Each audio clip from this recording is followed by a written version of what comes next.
So now let's see how we can work around with audio effects inside of Adobe Premiere Elements. So if I were to go around and play this audio that I have right here. Hello and welcome to this tutorial series on Adobe.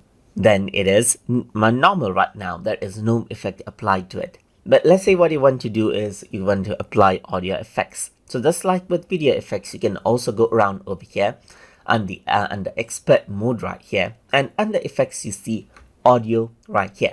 So there are different audio effects that you can choose from, as you can see. Like let's say for example there is high pass effect right here that you can click and drag, and if I were to go around and press the play button now, in this particular tutorial series, now it seems as if it is coming from a radio or a telephone right here.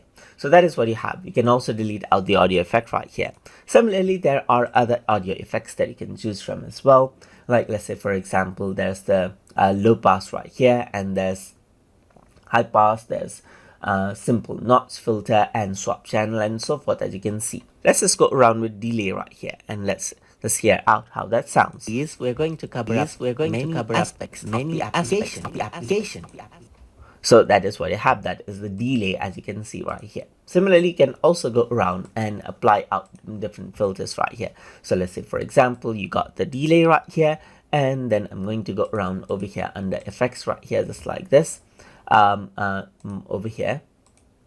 So you can see that that is what you have. So let's just go around over here onto this effect and select out a clip right here, and this is what you have. So I'm just going to go around over here under effects and apply delay, and over here I'm going to go around onto effects and add in a high pass as well, just like this. And once I do that, what happens is that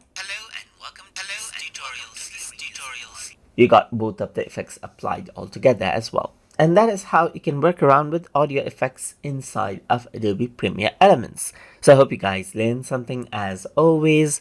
And as always, please like, comment, share, and subscribe.